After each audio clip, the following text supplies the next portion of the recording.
Apa sebenarnya hakikat bahagia itu? Ada seorang kaya, hartanya banyak, dia naik kereta yang besar, megah dan mewah.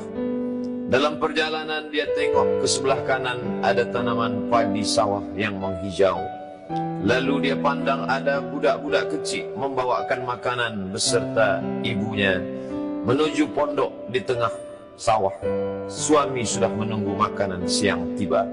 Apa kata orang kaya dalam kereta? Oh, bahagianya petani.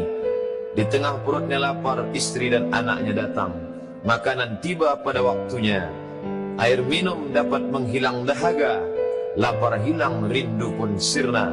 Karena istri dan anak ada di sekitar dia. Bahagianya menjadi petani, kata orang kaya dalam kereta. Masa orang kaya berpikir bahwa dia tidak bahagia? Si petani yang bersama anak di pondok tua itu pula memandang orang kaya di atas kereta. Apa kata dia? Betapa bahagianya orang kaya naik kereta, sedangkan aku hanya duduk di pondok yang tua. Maka pada hakikatnya manusia ini dua-duanya tak bahagia. Lalu sebenarnya bahagia itu di mana? Ada seorang anak yang sedang belajar di college university. Maka dia berkata, alangkah bahagianya kalau saya dapat BA. Selepas dia dapat ijazah BA, lalu dia berkata, aku tak bahagia. Alangkah indahnya bila dapat master. Manakala dia dapat master, dia berkata, oh, betapa bahagianya kalau dapat PhD. Selepas PhD dia berkata, susahnya PhD, belum juga dapat kerja. Selepas dapat kerja dia berkata, alangkah bahagianya kalau menikah. Selepas menikah dia berkata, aku tak bahagia sebab orang selalu tanya, dah punya anak apa belum? Selepas punya anak, dia pula berpikir untuk menikah sekali lagi. Jadi sebenarnya bahagia itu punya siapa? Oleh sebab itu bila kita baca kitab-kitab, maka makna sa'adah, kebahagiaan, orang yang bahagia sa'id, bahagia adalah insyirahus sadr, ketika hati terasa lapang apapun yang datang. Kalaulah pelajar yang mendapatkan BA itu hatinya lapang, tentu dia bahagia.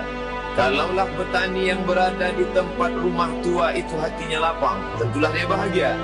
Kalaulah orang kaya dengan kereta yang besar itu hatinya lapang, tentulah dia bahagia.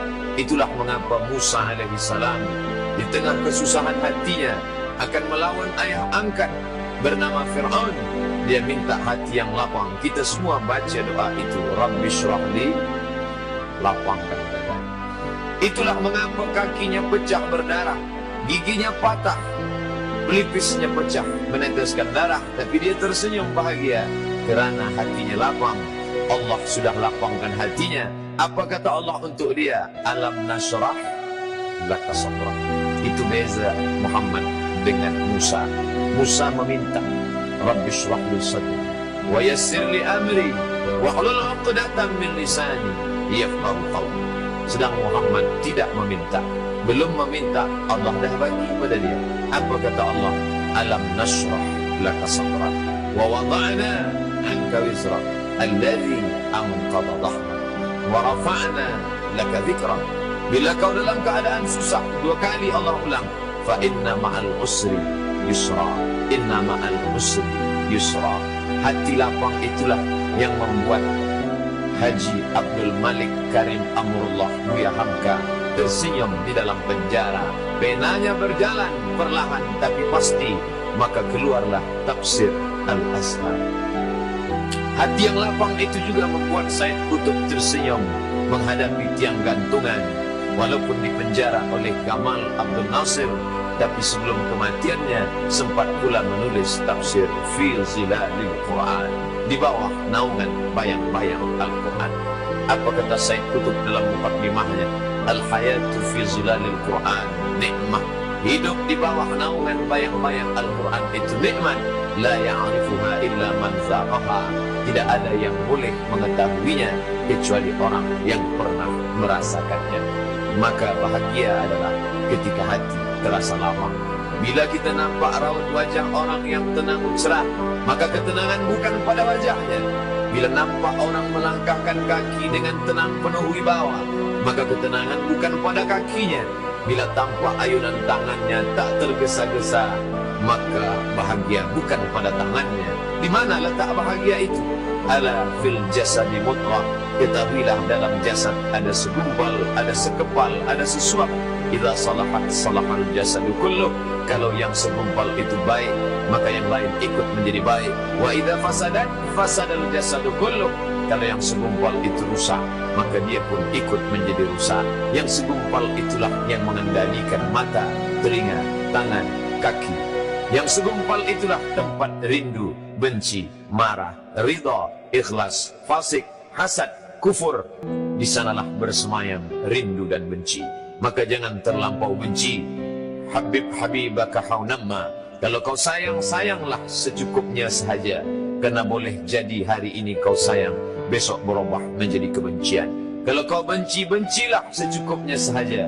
Boleh jadi esok pagi dia menjadi orang yang tersayang. Berapa banyak puan-puan berkata, siapa itu? Itulah orang yang dulu paling aku benci. Tapi hari ini masih ada juga benci, tapi tak banyak. Oleh sebab itu maka dijaga dia. Yauma la yanfa'u malun. Hari itu tak ada guna harta, wala banun, tak ada guna anak, illa man atallah, kecuali orang yang datang menghadap Allah biqalbin salim, dengan hati yang salim. Qaf lam ba, qallaba, berbolak-balik. Qallaba, tidak selamanya bahagia. Kadang pagi hati tenang, petang datang dia pun susah. Kadang pagi hati lapang, petang tiba dia pun gundah. Maka apa yang dapat menolong? Ala bizikrillah.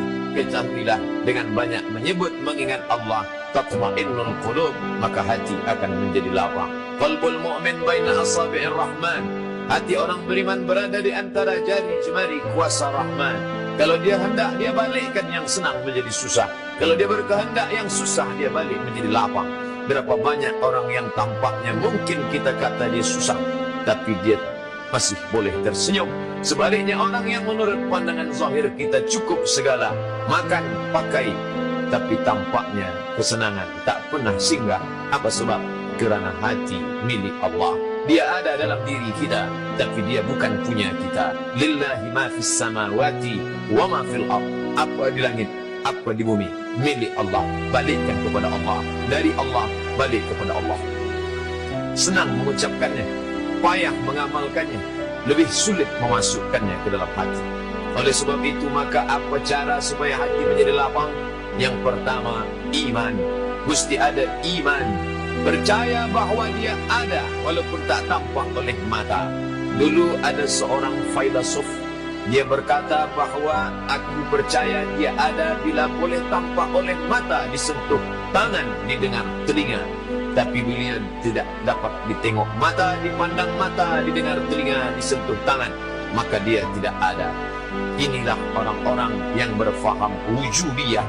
Wujud ada, mikrofon ada, mimbar ada, orang ada, kerana aku boleh menatap dengan mata, mendengar suara dengan telinga, bersapa tangan dengan alat yang diciptakan Allah Subhanahu wa ta'ala. Tapi kita mengenal dia bukan kerana rupa. Bahkan bila kita pejam mata nampak berbagai macam rupa, itukah dia? Bukan. Walam yakul lahu kufuwan ahad. Bila kita pandang tengah malam tampak bermacam warna rupa, itukah dia? Ma khatara bi balik fallahu laisa kadzalik. Apa yang terlintas di hatimu, maka dia tidaklah seperti itu. Dia tak dapat dipandang dengan mata. La tudrikuhul absaru. Dia tak dapat ditangkap mata. Wa huwa yudrikul absara. Dialah yang dapat menatap mata. Jangankan dia, wajah kita pun kita tak boleh melihatnya. Siapa yang boleh melihat wajahnya? Sementara belum dijumpai cermin, belum pandai orang membuat cermin, orang tak tahu bentuk rupa wajahnya bagaimana. Sampai suatu hari dia dalam perjalanan panjang, dia tengok ada pohonan rindang, lalu kemudian dia berteduh di bawah pohon rindang, menghindar dari panas terik matahari.